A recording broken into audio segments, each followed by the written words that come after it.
Welcome back. My name is Daniel Hindi, and today we're going to talk about the fundamentals of sales in your business. So if you've seen any of my other videos, you know I always focus on the 3 Ps: people, process, and product. Whether that's for the entire company or for a particular department, sales is no different. There's the people who sell your product, the process of selling your product or services. Now for sales, it's actual orders. That's what they produce. Sales department produces orders. The marketing department produces leads. So you always want to think of it within the context of what we're trying to cover. And today we're going to talk about the second P, which is the process, the method of selling, and all the options your business has. Now there are self-provisioned sales, inbound sales, outbound sales, expansion, business development, and acquisition. And we're briefly going to talk about all of those methods. The first of which is self-provisioned sales. So this is really big in tech, or if you have a brick and mortar company, where people through your marketing effort just show up to your website, show up to your store, and just purchase. Now, if this is a website, hopefully they can self-provision. They can select what they need to purchase and purchase without actually talking to somebody. Now, if you're a brick and mortar type business and people show up to your doorstep, people will show up, and the sales representative, it could be a cashier, is more of an order taker. Just people coming in, take the order and create the transaction and move on. Now, for these types of sales, you have a funnel. Now, I'm going to focus more on the digital side of things because it gets a little bit more complex, even though the fundamentals are the same for everybody. There is something called a sales funnel. So you have 100% of the people who make it to, let's say, your website. Only a portion of them are going to show interest. Only a portion of them are going to check out your pricing. And only a portion of those people are actually going to buy and convert. So you can see that creates a funnel. And what you want to do is identify every step in this funnel and make sure it's optimized so that you more have a wide base at the end to convert more leads than a narrow base at the end where only 1% of everybody who shows up to your site actually converts. One pro tip here, you want to make sure that you set up your site in a way that doesn't compete or cannibalize your internal sales with your sales staff. Which leads me to our next method of sales, which is inbound sales.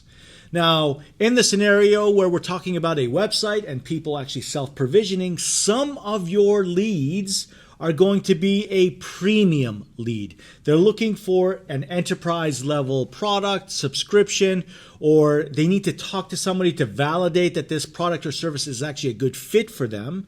So those people who do not self-provision will want to talk to a representative. Now, generally, they start off with someone called an SDR, a sales development representative. This is a person who jumps on a call with that lead and helps discover their needs to see if it's a good match and if they have the budget that qualifies them to become a customer. If the budgets don't match, then they can easily weed them out without actually spending too much time of an AE, an account executive. Now, that's a fancy term and title for somebody who's the closer. So once the SDR has validated this is a good fundamental lead, they qualify, they have the right expectations, then they get passed along to the AE, the account executive. Now again, this is the closer. This is the person who says, okay, well, you've been validated. Let's make sure we have the right product and fit if you have many options in your offering, and make sure we close that deal. In smaller companies, both the SDR and AE may be the same person. Larger companies, you start creating pods of these. Maybe 2 SDRs for 1 AE. It depends on the sales cycle and how much discovery and education needs to be had with the customer. Now, this is the easiest type of sale. Why?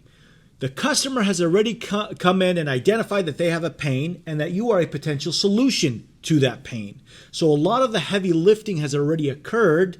Now it's just making sure that it's the right fit and close the account to make sure that you get the most value for your customer and the biggest sale that you can get for your business. Now, next up is outbound sales.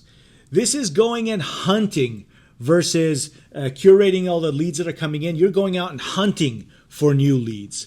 Now, outbound sales has two types. There's inside and outside sales. Inside sales basically means we go buy a lead list of people or potential customers that we think they qualify for our product or may be interested, and then having some sort of outreach to those customers or those potential leads where they're not technically looking for you, but you want to expose yourself to them. Now, that could be cold calling, that could be sending out email blasts or whatever it may be, LinkedIn advertising to try, or messaging to try to grab their interest, not from a marketing perspective, but from a sales perspective, and see if they are interested in what you have to sell. Filtering them out through the SDR and somebody actually making those cold calls. Once there's interest, you pass them along to the account executive to close that deal. Again, smaller companies, this may be the same person. Larger companies, you may have a team of SDRs for every AE to make sure you optimize that sales process. Now, the hard thing here is that you're calling out to somebody and interrupting their day. So you really need to have a really honed in script to make sure that you're addressing the pain points that are potentially available in this lead so that you can capture their attention and convert that lead into a sale.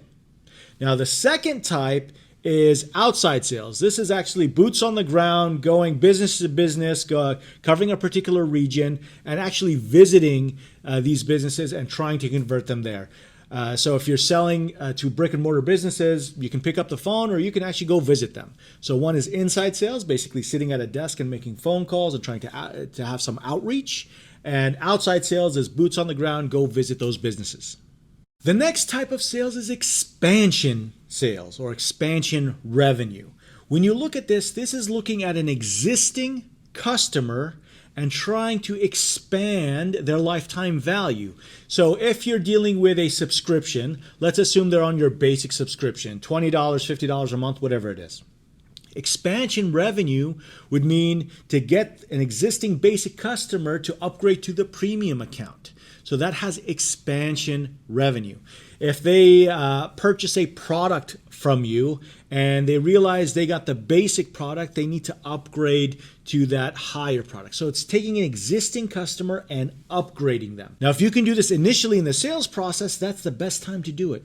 However, sometimes it takes time for people to come in, get engaged with your product and service, and then slowly upgrade. That's where you have account managers. Once a customer's in your ecosystem, they're assigned to account managers who check up on them periodically, whether through a phone call, an email, whatever it may be, or if they call the company that the account manager picks up, and then sees how well their experience is with the current product and service, and see if there's any opportunity to expand that engagement with that customer and hopefully expand your revenue. Another way to do this is within the product itself. If the product can reveal as it's being used the necessity for that premium account, for that premium product, so that as they're using the product, they realize, you know what? I was undersold. I should have upgraded to the next tier, and that they could self-provision that expansion revenue.